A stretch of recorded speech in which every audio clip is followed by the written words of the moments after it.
بھلا جب ہم مر گئے اور مٹی اور ہڈیاں ہو گئے تو کیا پھر اٹھائے جائیں گے؟ اور کیا ہمارے باپ دادا بھی جو پہلے ہو گزرے ہیں؟ کہہ دو کہ ہاں، اور تم لوگ ذلیل ہوگے۔ بس وہ تو ایک زور کی آواز ہوگی اور یہ اسی وقت دیکھنے لگیں گے اور کہیں گے ہائے کم بختی ہماری، یہی جزا کا دن ہے۔ کہا جائے گا کہ ہاں، وہی فیصلے کا دن جس کو تم جھوٹ سمجھتے تھے۔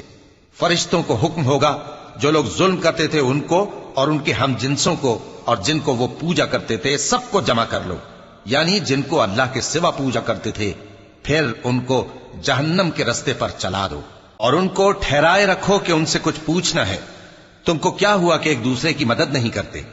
اصل بات یہ ہے کہ آج یہ لوگ اپنی غلطی تسلیم کر رہے ہیں اور وہ ایک دوسرے کی طرف رخ کر کے سوال و جواب کریں گے۔